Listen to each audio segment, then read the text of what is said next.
Hello అండి, welcome to my channel sweet and spicy food అండి. ఇవాళ మీకు మంచిగా అవిసె గింజలు కాకరకాయ తోటి మీకు పొడి చూపిస్తున్నాను. కారం పొడి చాలా మంచిదండి, హెల్త్కి చాలా మంచిది. తప్పకుండా నా వీడియో మొత్తం చూసుకుంటే తప్పకుండా మీరందరూ నా వీడియోలు చూస్తున్నా కానీ సబ్స్క్రైబ్ చేసుకుంటుందని తప్పకుండా సబ్స్క్రైబ్ చేసుకోండి. నేను వీడియో స్టార్ట్ చేస్తున్నానండి, చూసేయండి. ఇదండి, ఇవి 3 కాకరకాయలు ఈ విధంగా కట్ చేసుకొని నేను నైట్ పేపర్ పైన వేసి ఆరబెట్టుకున్నాను అనమాట. మంచిగా ఆరాలండి.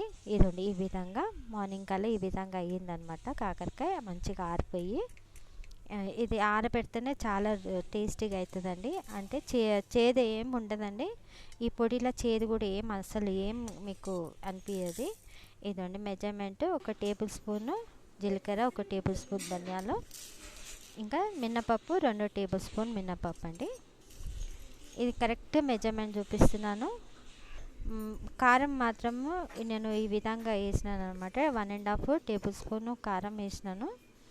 మీరు ఇంకా ఎక్కువ కావాలంటే ఎక్కువ వేసుకోండి. ఇది మాత్రం కరెక్ట్ మెజర్మెంటు. పిల్లలైనా అంటే నార్మల్ కారం వేసినాను అనమాట నేను, ఎందుకంటే నేను కారం ఎక్కువ తినలేకపోతున్నానండి. ఇది ఈ విధంగా కారం తక్కువ వేసి చేసినాను అనమాట. ఇదండి, కొద్దిగా పసుపు, ఉప్పు తగినంత వేసుకున్నాను. 1 ఎల్లిపాయ గడ్డ. ఇదండి, ఇప్పుడు అవిసె గింజలు కూడా తీసుకుందాం. అవిసె గింజలు 3 టేబుల్ స్పూన్ల అవిసె గింజలు అండి. ఇది మన ఆడవాళ్ళకి ఎంత హెల్త్కి ఎంత మంచిదో మీ అందరికీ తెలిసిందే. ఈ విధంగా చేసుకోండి, ఈ విధంగా చేసుకొని తినండి. తప్పకుండా నాకు సబ్స్క్రైబ్ మాత్రం చేసుకోండి అండి. నా వీడియోలు చూస్తున్నారు, సబ్స్క్రైబ్ చేయట్లేదు, ప్లీజ్ అండి సబ్స్క్రైబ్ చేసుకోండి, లైక్ చేయండి. నేను ఇప్పుడిప్పుడే మంచిగా అవుతున్నానండి. మీకోసం నేను వీడియోలు మాత్రం మరవకుండా పెడుతున్నాను. ఈ విధంగా నాకు సపోర్ట్ చేయాలని కోరుతున్నానండి. ఓకేనండి.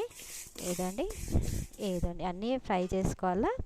ఆయిల్ వేయద్దండి, దీంట్లో ఆయిల్ వేయకుండా మీడియం ఫ్లేమ్లో మంచిగా దూరగించుకోవాలన్నమాట. ఇది మిక్సీలో వేసేసుకున్నాము. ఇప్పుడు కాకరకాయ కోసం నిండుగా 1 టేబుల్ స్పూన్ అంత ఆయిల్ అండి, అంతనే పడుతుంది, ఎక్కువ ఏం పట్టది. ఆయిల్ కూడా మిగిలిపోతే అట్లనే ఉంటుంది అనమాట. కాకరకాయ ఏం పీల్చుకోదు. ఇదండి, ఈ విధంగా కాకరకాయ ఈ విధంగా ఫ్రై చేయాలన్నమాట. చాలా మంచిగా క్రిస్పీగా అవుతుందండి కాకరకాయ.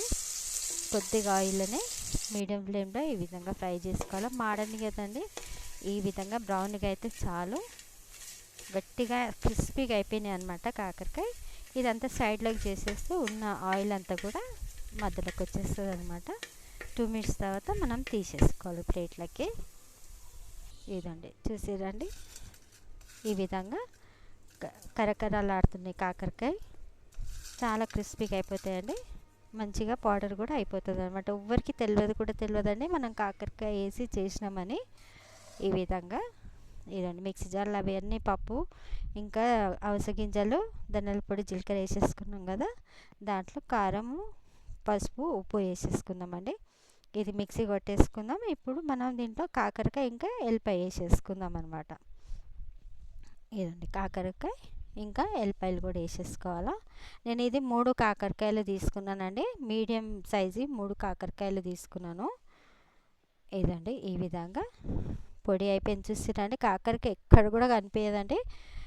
తినని వాళ్ళకి కూడా మనం పెట్టవచ్చు అండి కాకరకాయది. ఇది పొడి చేదు అస్సలు చేదు లేదండి, చాలా రుచిగా అయింది. చాలా చాలా నా నోటికి మాత్రం చాలా మంచిగా కుదిరిందండి.